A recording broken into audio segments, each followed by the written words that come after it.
I want to start by saying that I normally don't spare any time playing demos these days because I'm usually bogged down with enough work as is, so I would generally wait until the full game comes out and then give it my full attention. However, Stella Blade is one of those few occasions where I will bend that rule, mainly because this is a game I've had my eyes on since it was first introduced under a different name, simply going as Project Eve. The other reason is because aside from a few new RPGs and several games developed by smaller studios, there's not a lot of newer games that catch my interest as much. Now I want to reiterate that this is only a first impression from what I've experienced when I played the demo that dropped not too long ago. I won't be getting into details like I normally would in my other video. With that being said, let's jam. The demo itself will play out the very beginning of the game, introducing you to the apocalyptic world that is now home to a lot of these abominations you need to take down, and the demo will progressively introduce you to a handful of things that Eve can do. I very much prefer demos like these because you never want to overload the player with too many things from the jump. Without getting too far deep into the controls, the way Eve moves around both in and out of combat while traversing the environment feels very fluid and has one of the smoothest controls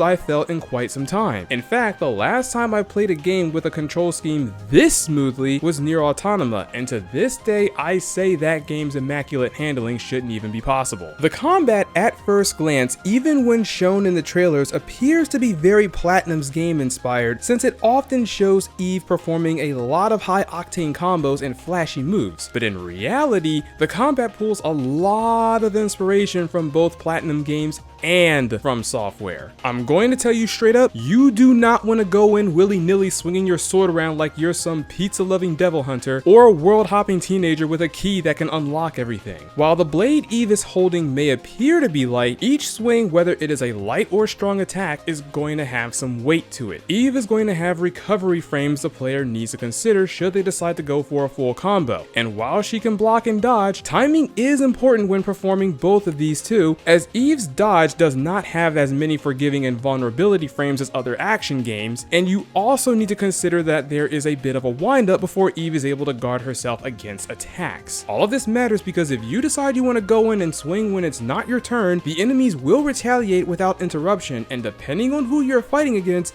this can result in a GameStop trade with you getting the short end of the stick. Learning how to parry is going to be your best friend once the full product comes out, especially since parrying attacks is not only satisfying to do, it will also reward your efforts by putting the enemy in a state where you can deal a large amount of damage in one go. Each impact that lands, whether it is your own or the enemy's, is going to provide amazing feedback, further adding to the weight that this combat already has. The demo even introduces that Eve can learn a number of skills from a large skill tree that can expand her moveset, making her a much more capable fighter throughout the full game. Look, I know I said I wasn't going to get too deep into the combat since it's only a demo after all, but it goes to show you just how much depth this game is going to have once the full version releases near the end of April. The combat is not the only thing that feels great. Normally I don't talk too much about the rumble features with the DualSense controller, as I often saw it as a nice function to have since it does help with the immersion depending on who you are. But Stella Blade makes full use of the controller's capabilities to make sure you are immersed in their world as you play. I didn't notice this the first time I was playing because I was constantly on the move, but during my second run of the demo when I took things slower and admired the sights, I noticed my controller was constantly giving off a subtle vibration. Normally this happens when the character is walking or running in other games including this one, but this happened when I was standing still and there was no large enemies around to make a huge fuss. Believe me, I checked my surroundings like 10 times.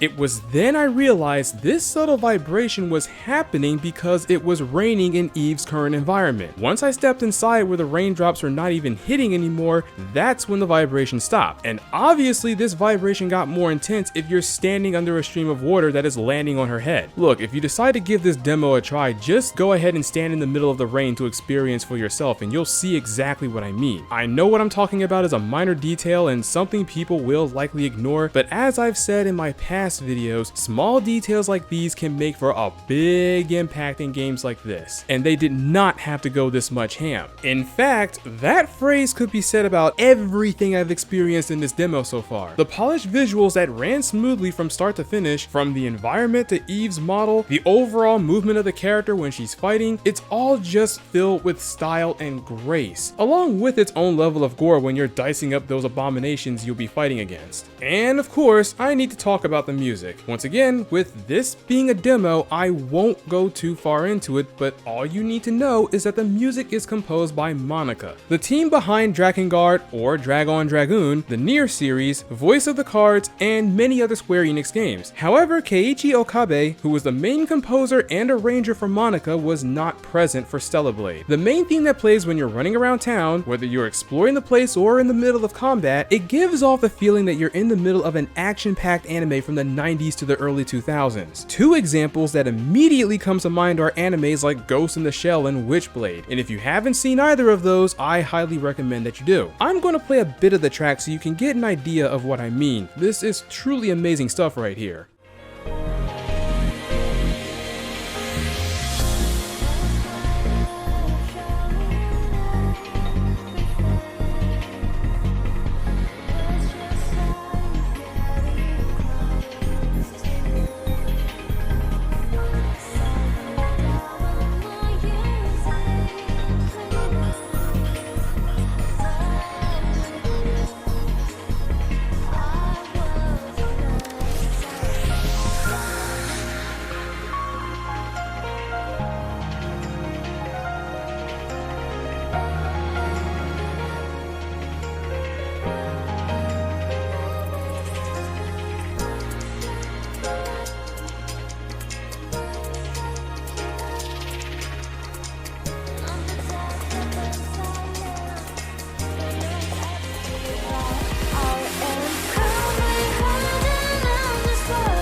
If this is the quality we can expect from the full game when it drops, I cannot wait to hear how the rest of the soundtrack is going to turn out. I can proudly say that this is the first time in a while where I've gone back and replayed a demo several times after I cleared it, and I'm glad that I did. Each time I ran through this demo again, I was always finding something new that I missed, or noticed another detail that I otherwise would have not picked up on had I not gone through it again. If this game manages to keep that same energy it has displayed in the demo, and carry out the momentum all the way from start to finish, I can easily say that this game will be the greatest release we'll have this year. And this is saying a lot for me personally, because Final Fantasy VII Rebirth also came out in the same year, and that game alone has taken up all of my playtime as it currently stands. Even now, it has been very difficult to keep myself from going into the juicy details like I normally would, and I'm trying to keep all of that energy for the full game when it drops. But with that being said, I highly recommend that you play this demo for yourselves if you're not convinced. The game doesn't dive into spoiler territory, as it will stop the moment you defeat the first major enemy outside of its tutorial, and it will run you about roughly 30 minutes or less, assuming you don't die at all, which has happened to me a number of times. Anyway, before I close out today's video, I just want to give a quick heads up that I won't be uploading anything for a good bit due to the fact that I am upgrading my workstation. It's nothing major, just building a new desk to replace the other one that fell apart, so once that is completed, I will be cooking again in no time. In the meantime, if you like this video, feel free to hit me with that siggity sub, and I'll see you in the next one. Later!